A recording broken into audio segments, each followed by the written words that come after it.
Good afternoon. How is everybody? I hope you're well. They used to say in the old days that you should never work with children or animals on stage, and I think we need to add technology to that, or maybe even Wi-Fi. The team asked me to talk about the future or the state of the nation of advertising, and I said, well, I think it'd be much more interesting if we stuck back and looked at brands as a whole. So that's what I'm going to talk to you about. Just a few observations, if you like, on some of the things that are going on in the world, some of the things you're probably aware of, maybe some angles that you haven't thought of, and to remind ourselves that actually what brands are really about is people.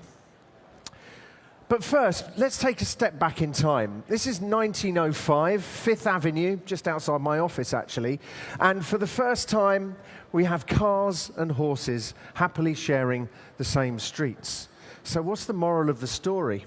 I think if you talk to the people on the sidewalk back then, they probably would have said, well, you know what, I don't know about these cars. They're quite interesting, but they're probably not going anywhere. I don't think there's anyone in this room or anywhere else who would think that technology is not a major part of our life, or indeed that the changes are going to continue. But probably like those bystanders watching the cars and horses go past, we're probably not fully aware of what might really happen along the road. And in that context, you've got to understand, well, what does a brand mean, and how important is it to a company to have one? Well, I can tell you without any hesitation whatsoever, brands grow businesses. And I originally joined Interbrand 20 years ago, and it was largely on the basis of a quote that I read in the Financial Times that said, in the long term, brands are the only true long-term differentiator. And I think that's never been more true than now and into the future. And brands really do grow businesses. This is the MSCI index compared to the Interbrand Best Global Brands Top 100 over a period of 16 years and externally verified by BlackRock. It works. If you have a strong brand, you outperform your competitors. But building brands isn't easy because they start on the inside with people and then they have to be delivered across the whole world. And it really does start with individuals and human beings. Brands are quite simply the way we think. You're making opinions and forming perspectives about me. You have a perspective about this building, this conference, what it stands for, what it's about. And this is exactly what goes on in our heads all the time. Brands are not a marketing mechanism, they are a human construct. They're the way we think. Brought together through every experience you might ever have, environments, products and services, culture, communications, all of those things come together to create a sense of what a brand is. And it starts on the inside with human beings and is ultimately delivered on the outside to human beings. Which is kind of ironic, really, because we're sat in the middle of a giant technology conference. But who's sat here? A group of human beings. That's where it starts and where it finishes. So let's step back and take a look at what might be the kinds of things that we need to worry about as brand owners and brand builders in the future. And I'm going to look at 4 areas: the context in which we live, our customers, the competition, and the capabilities that we need as companies in order to succeed. Let's take a look at the context first. I think it might be right in saying that there's something interesting going on in the world, particularly amongst a particular generation. For the last God knows how long, I've had to suffer, like most of you, I'm sure, yet another presentation about millennials. But of course, the thing is that the millennial generation, not only are you in this room building startups and everything else, but actually you now have found a political voice like probably never before. This is what happened a few weeks ago in my home country, the United Kingdom, where a prime minister who thought that she had the whole thing in the bag went into a general election, and then the millennial generation simply roared.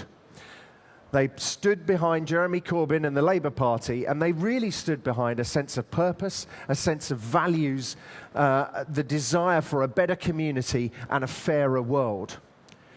So if you want to take anything away from this presentation, take those things away. Because if that's what people believe is right nowadays, then that's how brands have to behave. Brands are simply business strategy brought to life, and good businesses are based on understanding customers. And these customers, who are not just customers but also our employees, are more likely to buy our products if we're seen to be a good company which cares about the community in which it lives and makes a positive impact. They are more likely to want to come and work for us if they believe that you are a good company. And 80% of them say that they have more confidence in companies if they have a strong sense of purpose. Well, if you don't have confidence, you probably don't have trust, you probably don't have a brand, and you probably don't have a business. So listen carefully to the words of the millennials. The second thing, of course, is the rise of the robots, the development of AI, self-driving cars, and all of these things which are going to change our lives so wonderfully over the next 5 years. But they're also going to make a lot of people unemployed. Although, when you look back at it, you could say that, one of my friends who works in the car industry told me that 15 years ago, one of his plants had 18,000 people in it, and now it has 30. Not 30,000, 30 people. Now, lots of new jobs have been created.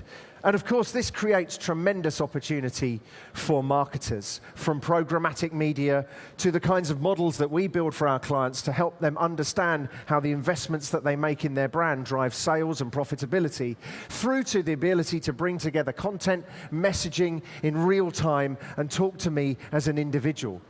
Amazing opportunities. But at the same time, we're also living in a world where there's a deeper divide. I'm sure many of you have seen the images of the Grenfell Tower in London very recently. And of course, this was laid at the heart of the fact that it was in the middle of a very affluent part of London. But that's really just part of the story. There's a lot of deep division in terms of wealth. 62 people in the world own half of the resources. It's incredible. If you divided all of the money and value in the world by the number of people, each of us would have $28 million. However, of course, there are tremendous opportunities for companies to be able to re-enfranchise people, to connect them when they are digitally disenfranchised, and to make their lives better. And on the other stage earlier on, I was talking about some of the companies that are doing just that. And I suspect they will do very well into the future. Let's take a look at the customer. What's going on in their heads? One of my friends once coined this phrase, and I think it's wonderful, the misery of choice. There are just so many different products and brands available at the moment. And choice and loyalty and profitability are the three most important things that we look at when we're thinking about brands. Brands help us choose. When Henry Ford introduced the motor car, that one you saw up earlier on, he said you can have any color you like as long as it's black. Well, now the myriad of vehicles available is absolutely unbelievable. I work a lot in the car industry, and I find it complicated. So how the hell any normal human being works out which one is the right one for them, I don't know. But I suspect some of the new technology that's coming along is going to make that easier for us, and without any shadow of a doubt, brands will continue to be the thing upon which people decide. About 3 years ago, when we did Best Global Brands, we talked about the concept of the age of you, about personalization and the ability to have a much clearer image of our customer. This is actually Daniel Binns, who's the CEO of our New York office. But the point is simple. We know so much more every day that the ability to actually provide personalized services is no longer a pipe dream, which it perhaps was back in the dot-com days. Now it's a reality. When you talk to insurance companies and banks in particular, if you're an insurer, you insure a group of people depending upon a group's behavior. Now, increasingly, you will be able to do that one-to-one. That creates stickiness between the brand and its customer, and actually gives the customer a better deal. So if you can't deliver the age of you, you probably won't have any customers in the future. The other big thing, of course, is the massive impact of social. which we've seen very, very clearly over the last two big of election events, the first of which being Brexit in Europe and the second of which being the election of Trump, both of which claim that the social platform was absolutely key to their success. There's no doubt about the fact that this enables us to have completely different conversations with our customers like never before, and the commerce opportunities are incredible.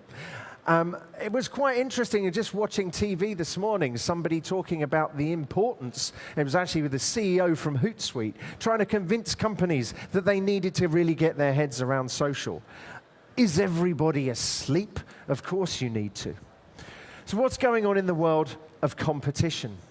It's tough out there. It always has been. But I noticed something, and maybe you have. It's what I might call collective fear, particularly amongst legacy companies. We are all deeply afraid of people like Google, Apple, Facebook, Amazon, WeChat, Tencent, all of these companies which are showing us a new way in which we can interact with customers and destroying previously understood figures, if you like, about the performance of businesses. But if you happen to be in Kodak or Nokia, or a company that maybe feels like Kodak and Nokia does now, one of the unfortunate side effects is what you might call internal paralysis. I don't know whether any of you are experiencing this. Companies where everything feels pretty scary right now, where perhaps there's a lot of pressure from senior management to make sure that we're innovating fast enough.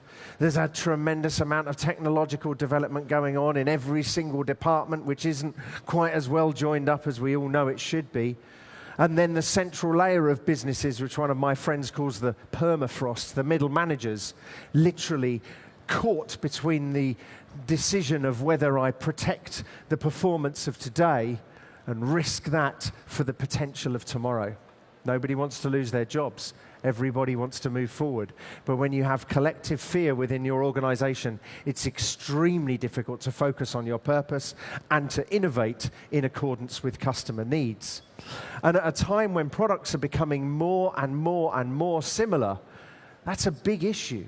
We have to be able to innovate just to keep up. Innovation doesn't necessarily put you ahead. It just keeps you level. Brands, ironically, can obviously put you ahead. Quite significantly so, even if what's under the hood is almost identical to what's under the hood of your competitors' products. Being able to build a strong brand is key to being able to keep up with the innovation cycle, because it gives you protection at times when your competitor might be 2.5 steps ahead of you.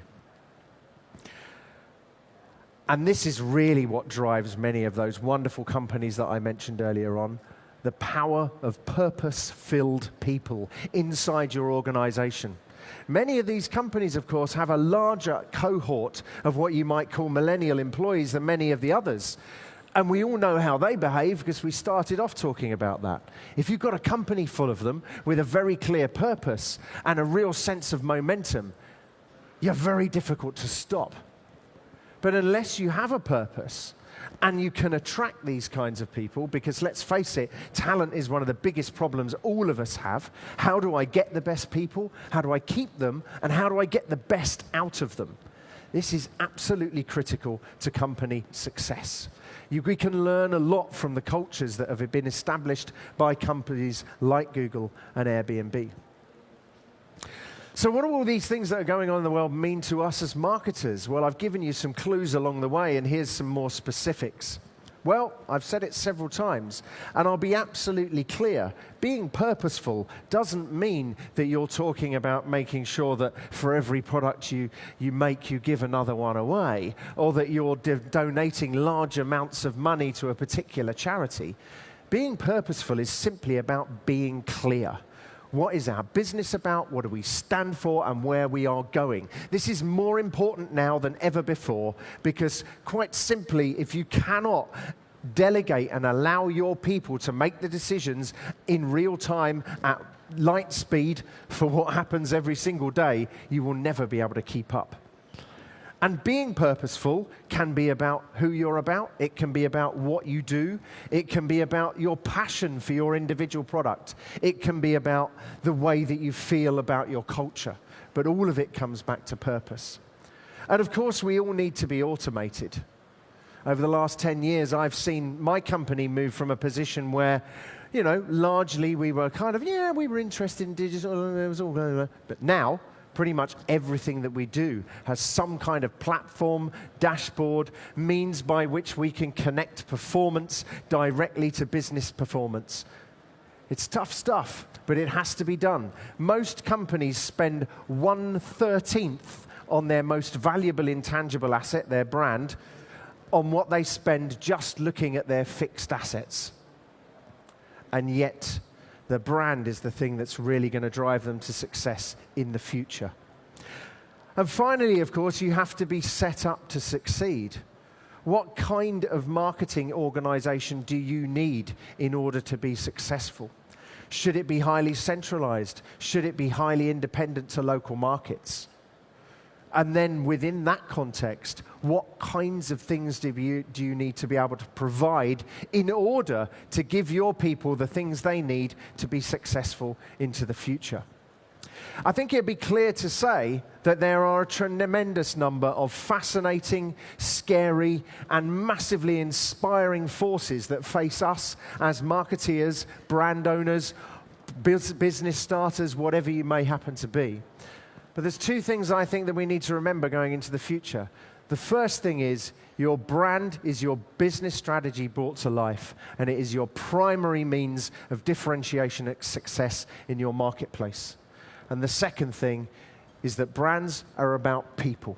So make sure that everything you do is human and everything you do is geared towards, very, very simply, the purpose of your business. Ladies and gentlemen, thank you very much.